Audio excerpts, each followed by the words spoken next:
Greetings, Dog Pound Nation. Welcome to the Two Green Brothers podcast, now part of the Big Head Media Podcast Network with myself, John Cahill. Today I'm joined by Ryan Mansfield, Chief Operating Officer at Browns Access, to talk about the state of the AFC North.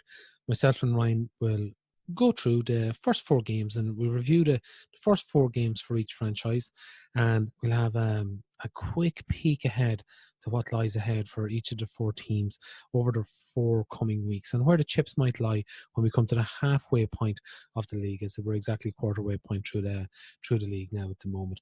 But before we go to Ryan, please listen to this brief promo from our partners at Big Heads Media. When we return, myself and Ryan will get straight into breaking down this AFC North division that we all know and love so much. If you're like me, then every Saturday in the fall is the best day of the week for you. There's nothing like waking up, turning on the TV, and getting ready for a whole day of college football action. Whether you're watching from the stadium or from the couch that day, there's still nothing like the excitement that builds as you wait for your favorite team to take the field. The problem, though, is that for most, this excitement only comes on Saturdays. Here at the Flagship Football Show, we think every day should be College Football Saturday. That's why the Flagship team works all week to bring you the best recaps, previews, interviews, topics, and discussions on all things Ole Miss football. Tune in every Wednesday for our new episode on Apple, Spotify, Stitcher, and SoundCloud, and follow us on Twitter at Flagship FB Show and on Facebook at The Flagship Football Show to keep up with all our coverage. And remember to stay with us every single Wednesday all year as we bring you everything you need to know about the Flagship University in Mississippi on The Flagship Football Show. Welcome Ryan Mansfield to the show today. Ryan, how are you today? I'm doing great, John. Good morning here on my end, and good afternoon over there in Ireland. Exactly. This is a great time for me actually to record things. I very rarely get to record you Cleveland folk in the morning because you're always off working and doing stuff like that, and I'm in the middle of work as well. So it's a very good time for both of us to get in today. So today to set up, Ryan, the reason we have you on here is we're going to do a sort of a review/preview, a state of the nation address of how the AFC North is currently positioned. So we go through each team, have a little look, see what has happened in the last four games, and have a little look at the next four games ahead. So I think we can reasonably assume that we can make better, much clearer projections, I think, now after seeing having four games in the bag, than we could have at the start of the season. So we'll start off with the Ravens, our lovely, lovely ratbird neighbours. Right. So last week, highlight of the season so far for us. But take us back there for the Ravens from the start of the season. How have they progressed to the point where they are now? Well, they're definitely trending the way we'd like to see them trending, down. That Miami game, they came out, put up 59 points in their season opener. Lamar Jackson obviously looked really good against Miami on the road, and then followed it up with Arizona coming to Baltimore. I think people were a little scared, especially week 3 then for them was a 5-point loss on the road to Kansas City. Jackson looked good. Ingram looked good. Defense held Kansas City, obviously, to 33 points. So I think Baltimore was feeling really good coming into week 4. And luckily we were able to put a stop to that. So, looking ahead, next week for them, kind of a must-win on the road at Pittsburgh. Yeah, I'll take you back there a little bit. Numbers definitely inflated with the Miami and Arizona games there.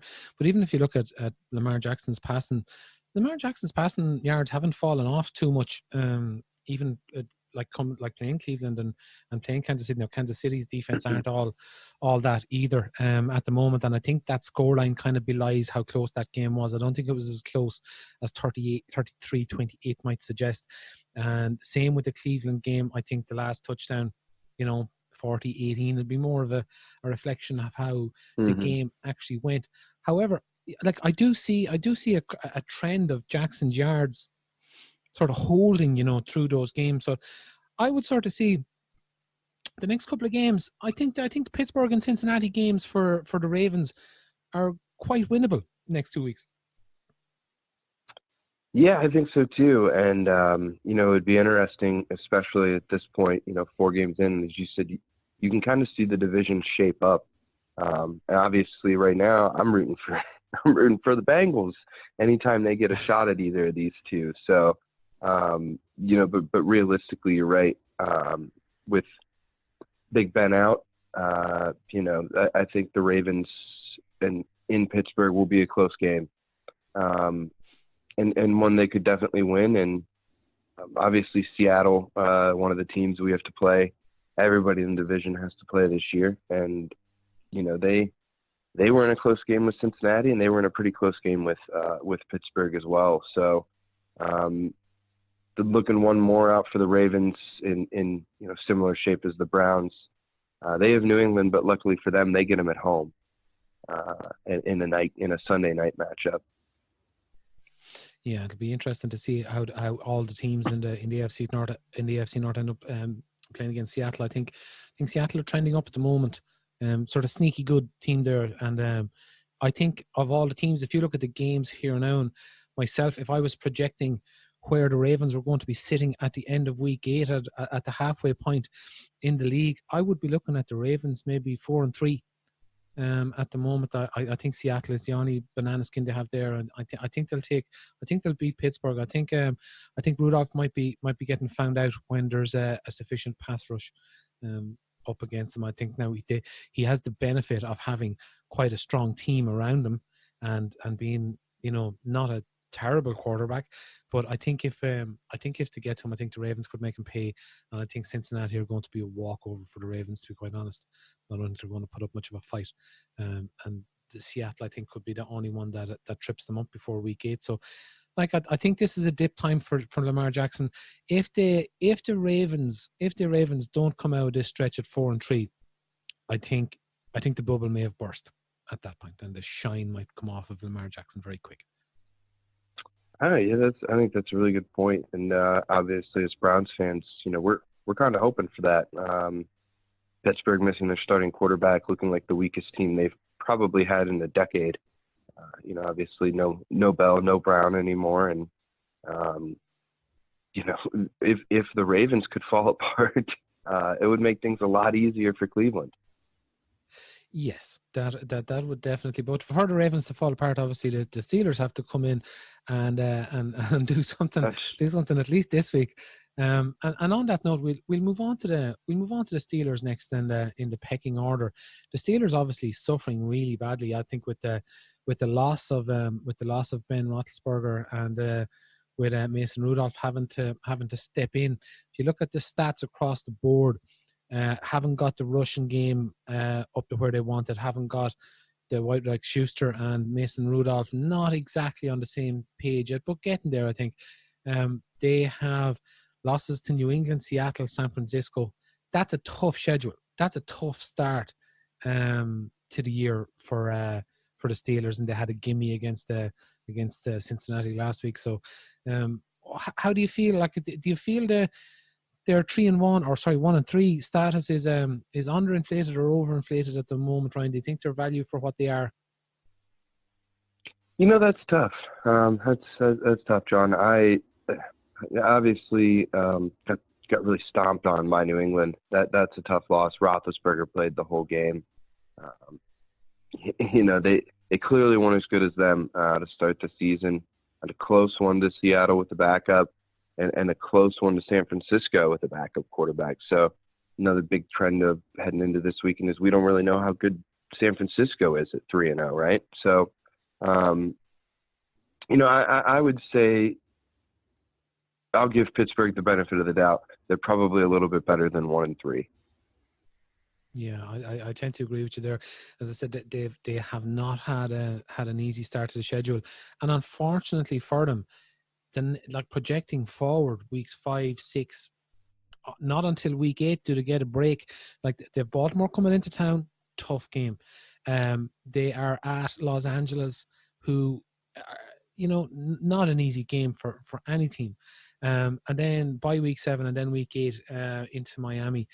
I think they are going to be doing really, really well to have 2 more wins out of that group. If they take Baltimore and they take Miami, that's as good as they're going to get. But I honestly think they are really looking at at 2-5 by the time to get to the end of week 8. What do you think on that, Ryan? I like the sound of it. I know that. Yeah, again, we talked a lot about Baltimore, so kind of moving on from that one. It's going to be an interesting matchup here in a matter of hours, really. But when going on the road to Los Angeles, I mean, does Phillip Rivers ever hate you? I mean, they're going to have to, go out there and play in that environment again. Miami, that's kind of looks like the layup for everybody this year. So I think that, I think there's a very, very good, chance that they win that one, obviously. And looking back here, who do they go to for? Bye week in Indianapolis. 7, Then Miami bye in with 8. us. Yeah, Indianapolis. They're one of those teams that's hard to figure out right now. I think everybody's figured out the really, really good teams, and everybody's figured out, the really bad teams. And honestly, Cleveland falls in there, and with and Ravens in terms of kind of how the season's going to go, and I think Pittsburgh falls a little bit in that mix too. I think their entire season hinges on a quarterback for once that nobody knows anything about, and they're getting a little bit of taste of what Cleveland's felt for years. What do you think, Ryan? Oh, go ahead. Sorry, Ryan. So, like, say for example, like a lot of this gets back to Mason Rudolph, someone that I think maybe in the draft last year people thought they might have stolen where it got him. I don't know about that. What I've seen, and when I've looked at his longer passes, he has got wide receivers on busted coverages. The ball looks like it's wobbling and floating around in the air. It doesn't look like it's a bullet pass down the field. It looks like a prime candidate for an interception if there was someone knocking around, So I'm really unconvinced by Rudolph at the minute. He's going to have to come out and ball out in the next 2 or 3 games to convince me that they're going to have any sort of a future with him there. Yeah, I think I've seen some signs. A couple weeks ago, he had some really good footwork in the pocket. Had a couple really interesting throws to find a couple guys open. But I'm with you. He doesn't have the arm strength, or the deadly accuracy of Baker, or obviously the athleticism of Lamar. So I'm really happy if that's the future of Pittsburgh's quarterback play. If it continues to look about exactly like this. But, I think he has some potential coming out of the Big 12. Obviously, they ran a lot of, air raid type offenses where guys are going out throwing the ball a lot. So he put up a lot of big numbers, but you're right. He's not putting up huge numbers like Patrick Mahomes or, coming out and winning games like Baker did or breaking, touchdown records. So, I think the whole offense kind of hinges on him. He has a pretty good team behind him, and this is the thing that people forget. Like the Browns were really in flux last year when Baker stepped into the breach. They weren't a finished article. They didn't have the players. They didn't have the squad that we have now. And Mason Rudolph has stepped into a, dare I say it, championship-ready team. Like a team that would be expecting to be competing at some level. In the division, in the conference, and I feel, there's in the next 3 or 4 games, and this is really relating to the Ravens and the Steelers. One of their, or possibly 2 of their quarterbacks is going to turn back to a pumpkin, and I think it could easily happen to both of them. As I said, Lamar got an easy run in, and if he stays, like, you can stay throwing 20, 30, 40-yard touchdowns in garbage time and having inflated numbers for several weeks. But if that keeps happening at the back of losses, the losses are going to mount up very quick for the Ravens. That's all going to fall on Lamar's head. I think Rudolph is more protected, as in he is viewed as being the backup that's been thrown in to the situation. He might get more time, but their the Pittsburgh Steelers schedule, there's no relief there until week 12 when they're back to Cincinnati, and then they have Arizona, Buffalo, and the Jets to finish off. So at that point, they might be looking to try and win 3 games to get to 5 or 6 wins. And that's realistically where they are at the moment. I like the sound of that. Yeah, We'll move on from the Steelers. Instead of enough said there at the moment. Now the Bengals, God, it's an absolute shit show for the Bengals at the moment. I think they flattered to deceive in their initial outing, and Andy Dalton did throw pretty well. I think in the first game had a lot of yards, put up 418 yards in the first game against Seattle. Now that has to be an anomaly. That has to be an anomaly, that game against Seattle, that they were in that game for so long. I look at their O-line, I look at Dalton getting hammered every time someone breaks through the O-line, and I would be afraid for his life. A bit of respite coming up today against Arizona. I actually still don't think they'll win that game. It's a winnable game for them, but I actually don't think they'll win. And like they've had the Seahawks, okay, strong team. San Fran, strong team, but we'll get on to that. We'll get on to that a bit later. Loss against the Bills. The Bills are performing above my expectations. Again, a bit of a soft start to the schedule. They put it up to the Patriots last week. So, like, one of the better defenses in the NFL at the moment as well. So, Buffalo keeping the game within a winnable score for so long was a good result, and then blown out of water by Mason Rudolph and the Pittsburgh Steelers last week. So, not looking good for the Cincinnati Bengals at the minute, Ryan. No, not at all. And I agree with you. I guess by the time the show airs, our listeners may already know, but we'll keep that one quick. But I agree. I think Kyler Murray comes in and gets a win in Cincinnati. Exactly. These guys aren't going to beat the Rams. Not even really convinced they can beat Jacksonville. But realistically, two of the games I think they can win are in this stretch. And a couple more being Oakland, the Jets, Miami, and obviously when you get into the AFC North games, anything can happen. But I want to say the over/under on the Bengals to start the year was 6.5 games in Vegas, and I really, really, really regret, because I talked about it, that is a very high number to give this team. Especially with Green being out at the beginning of the year. They've had some flashes from guys like John Ross. And obviously, they think high of their running back there, but I'll take ours all day. To me, John, it's funny because we've been in this situation so many times. Starting off 0-4, all hopes lost. You can pretty much count off playoffs. And, October rolls around and you're already thinking about next year. But, I would say that's probably the case the Bengals are going to be in here. And if the fan base isn't there yet, give it a couple weeks, they'll be there. Yeah, it's to me, it's like they really are fighting for the wooden spoon at the moment. The only thing they have going for them at the moment is the fact that there's so many other teams out there who've got off the terrible starts.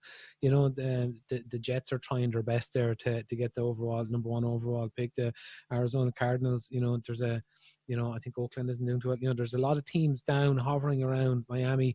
There's 3, 4, 5 teams that one of them or two of them are going to have to make a run at some point. I really don't think it's going to be the Bengals. You could put Emmitt Smith and Barry Sanders behind that O-line, and they're going to have problems. Like, Joe Mixon is a good player. Like, talk what you want about off the field, different matter. But on the field, Joe Mixon is a good player.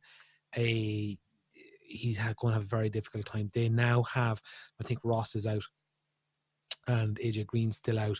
They're down to Boyd and Tate and someone else, another who I don't really know, out wide at the moment. I was quite high on Tate coming out last year, big-bodied wide receiver. I thought it was someone that the Browns could have done with in that role playing, but as a third or fourth option, not your not someone that's on the field taking snaps every time, but it is it's a bit cramped for the Bengals. Looking forward, I could easily see after week 8 the Bengals sitting 0-8. Could easily see it. 1-7 at best. Yeah, I think 1-7, 2-6. At an ultimate, that would be the ultimate best case scenario for them. And then again, everybody's bye weeks kind of lining up. There's comes week 9 and a chance to regroup, and then they get to see us twice. So I'm sure they're not looking forward to that. No, and I think with their O-line versus our D-line, you need not have to say any more. And that's a good segue to move on to ourselves there, Ryan. So as the Browns have proceeded on this year, I would say we're probably a win behind where we thought we'd like to be. You know, I really thought projection at the start of the season, I would have been thinking maybe if we could be 3-1 here, you know, we'd be sitting pretty, because the schedule does stiffen up a fraction in the coming 3 or 4 games. So obviously game 1, disaster, didn't work, and nothing worked for us on the day. One of those games didn't happen. The Jets went there, got the win, still didn't look great. On come the Rams, and the Rams and in the last few outings, they haven't looked all that either. So that game was close. We came to it within a play of taking it to overtime, and played pretty well. And against then the Ravens last week, they're definitely sort of an upward trajectory with the performances and the results. I would say that results the first time the result matched the performance that we got. Well, what's your assessment of the first 4 games through there now, Ryan? Well, I agree with a lot that you said. 3-1 would feel really good. If you'd have told me on Monday, September 9th, for that Tennessee game, that in here talking to you today, we would be in first place in the division, I would say, all right, I'm pretty happy with the way things have gone. Tough one to the Rams, obviously. Really won that game. But, you know, I'm excited. You see the passion of the fan base, and you and I have talked about this, John. People were freaking out even after the Jets win, you know, even after a 20-point win, because some things just didn't look right. And when you look back to last week, everything looked right. You know, obviously OBJ didn't get some catches, but it was because he was taking defenders with him left and right, you know, and just opened up the offense. And Baker saw it, and he wasn't worried, and he looked exactly like his old self, spreading the ball around. Our defense is playing incredible right now with guys, you know, out left and right. A lot of things to be excited about, and you know, this is, if you're going to go out and win Super Bowls, this is what it's about. It's about this, you know, these next 4 games. You got to go out and beat the likes of Seattle and New England if you're going to win a Super Bowl. So it's going to be fun to see what the Browns have in store here over these next 4. That's interesting, Ryan. That takes us on to previewing the rest of the Browns games that we have, say, in the next little stretch coming up. So San Fran tomorrow night, probably the more interesting one of these 3 games we have by the end of week 8. I think a very winnable match. I personally think the 49ers are overinflated for their 3-0 at the moment. It'll be interesting to see how this game shakes out. What are your feelings on this game itself, Ryan?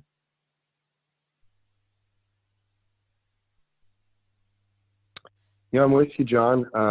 I really think that them being 3-0 is, I wouldn't say a fluke, but like you said, a little overinflated. And, you know, we've come out and played a primetime Monday night game this year already on the road and proven we can win that. So, and are obviously pretty fired up from last week's game. So I like the Browns to win in San Francisco. And I'm going to be even as crazy to say I like them to come back home and win in Seattle the next week. You know, being that would put us at 4-2 heading into the bye. Everybody would be pretty happy with that. If we are 4-2 going into the bye week, we will have we will have an ecstatic fan base. I say I'm not as optimistic which on the projecting forward the next 3 games. I think personally, I think we could be looking at 1-2 in the next 3 games. So I don't like Seattle. I just don't like going to Seattle. I don't like I think they're like good enough everywhere that there's no problems. You know, like they're just a strong team all around. They may not have be the best at wide receiver, but they have enough. They may not have the best backfield, but they have enough. Same with O-line, same with D-line, same with secondary. It's the kind of team. It's the kind of team I don't like going to play. But then I look at the results they've had against the AFC North teams already. Bengals nearly taking them, Steelers nearly taking them. So, what's to say we don't go there and clock up a win?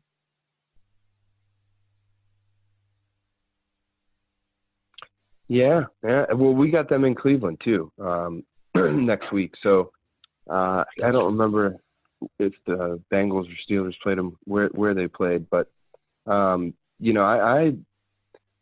Pete Carroll set up a great system, and they're the type of NFL team that maybe wouldn't call them a dynasty, but they win a lot of football games, and they do every single year. So it's fun when you get to play guys like that, and you get to play teams like that. To round it out, we've got a road trip, talking our next 4. We've got a road trip to Denver week 9, and that should be it's not much of a saving grace after having to go to San Francisco and New England and get Seattle at home. But this is a really tough stretch for the Browns, and as I think we mentioned at the beginning, it all kind of slows down after that for us, getting Miami and Arizona and Cincinnati twice in the back half of the year. Even if, like you say, we're 1-3 or 4-4, whatever it may be come week 8, we're going to be able to make up some games here on the back half. Yeah, I think 3-4 at the end of week 8 after the Patriots. Again, I'm not saying New England are unbeatable. Again, 4-4 going into that. If we can pull out a win between Seattle and New England, I would gladly take 4-4 at that point of the season. At that point of the season, Ryan, if we get to game week 8, 4-4, we need 6 more wins. We play Cincinnati twice. We play Arizona and Miami. That's to me, that's 4 wins. We have Pittsburgh twice. Now, I'm not saying we're going to win both Pittsburgh games, but at that point, we're not going to lose 2 versus Pittsburgh and Baltimore at home. So we're definitely taking games there. And we also have Buffalo and Denver to we have Buffalo coming in, I think ultimately a winnable game. Denver away could be tricky. It's not a layup. It's not a gimme. They're not playing well at the moment, but I think they're one of those teams that maybe they're not value for their 0-3 or whatever they are at the moment. I think they had a few wins. They left a few on the field. So by the time week 9 comes around, they could have things figured out a little bit more, and it could present a little bit more of a challenge to us.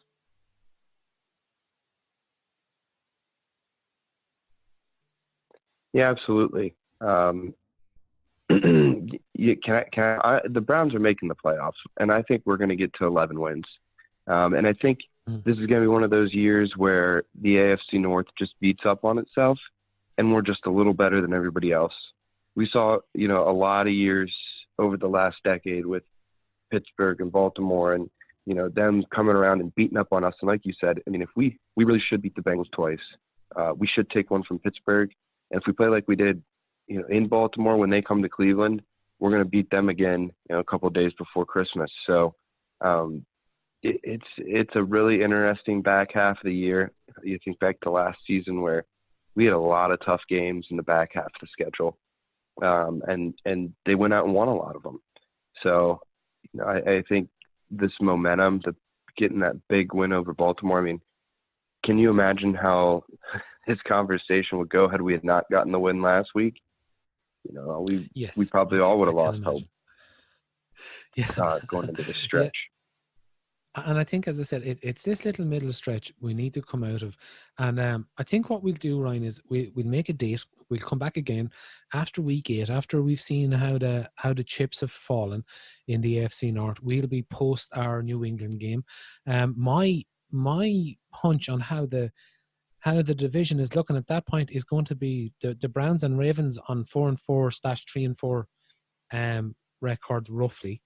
It'll be tight at the top, and I think followed by the poor old Steelers and the hapless Bengals trailing in last. And I think that's I think that's pretty much how it's going to go. Other than putting the W's and L's in the right columns, I think that's how it's going to be standing after 8 games. Yeah, I really do. I agree with you.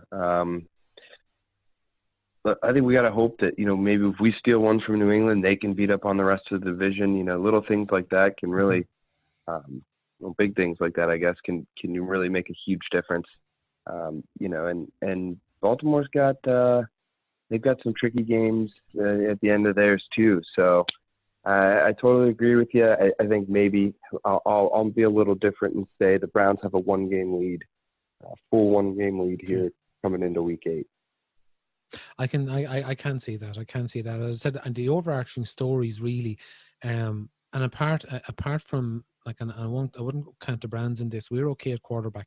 I think much will depend on the story of the Ravens and Pittsburgh Steelers and how they manage their quarterback situations and how those guys play. As I said, Lamar Jackson, you can run up 350 yards passing in a game and lose the game pretty easily, and if that keeps up, it's going to mount up on them pretty quickly, and you could see them reverting back to trick plays and running like they did last year, and like they may have to try and get a bit more inventive, but we'll see. We'll, as I said, we'll reconvene. We'll reconvene in a few weeks' time and see how the chips are shaking down there. You're very busy at the moment, Ryan, with your Browns Access page at the moment. Things are starting to take off big time for you there. Yeah, we've got a lot of exciting things going on at Browns Access. Just brought on over 10 new writers. Just launched a new section of the site, like you mentioned, called Dog Chat. You can go there and check it out. Sign up yourself and join and get involved in the conversation. There's also a live chat feature, which we think is going to be really fun during games. So yeah, we'd encourage you to go check it out, get involved in the conversation. Always, give us a follow on Twitter at Browns Access. We're excited to be approaching 6,500 followers and continuing to grow and connect fans from around the world. And that's really what we set out to do. Excellent. And just before we go, Ryan, briefly, Ohio State marching towards inevitable victory. Yeah, I know that's what we talked about the whole show last time, so I was hoping we'd get a chance. Boy, it's been an incredible start. They're going crazy down there in Columbus. That team looks perfect. I mean, it looks like one of the most dominant Buckeye teams we've had in the last couple of decades. So they're going to get a test. Wisconsin, Penn State. Obviously, Michigan should be a game, but we don't know the way they've been playing. So it's been a lot of fun here to watch the Buckeyes. And now we just wait for another primetime game here with our Browns. It's been a wonderful start to the football season. Fantastic. And again, like players, I don't get to watch a whole lot of Ohio State, but I do get to watch the highlights. And Chase Young, Dobbins, Fields. What's the cornerback? Can't think of his name. Okudah and Arnett have both played really well. Yeah, Okudah. Jeffrey Okudah, he's looking like a top 10 NFL draft pick. Exactly. Yeah. And I always find it interesting this time of the year. You have your Big Ten SEC teams all, beating all in front of them, and like the chips don't really go onto the table until Christmas time, So it'll be very interesting to see where the chips fall after these big games come up. And I think Ohio State are going to be thereabouts. Alabama looking good, Clemson looking good, Florida undefeated still, but I don't know if they've played a whole lot on their schedule, and Ohio or Oklahoma also in there. Like, so some big games to come on the college season. But we'll touch base with the Buckeyes again next time we have you on, Ryan. Thanks very much for coming on today. Really appreciate it. Sounds great, John. Take care. We'll talk to you soon. That'll do today for today's show. Thanks very much today for Ryan joining us, and thanks very much to you for listening. Please pass on the pod to your friends by retweeting, and if you can rate and review, that would really help us out. You can follow us on Twitter, myself at JohnCahill_IRL. You can get my game reviews and any writing that I'm producing at the moment on Browns Access, at Browns Access. And you can follow Neil at Jim Custard. And until next time, go Brownies.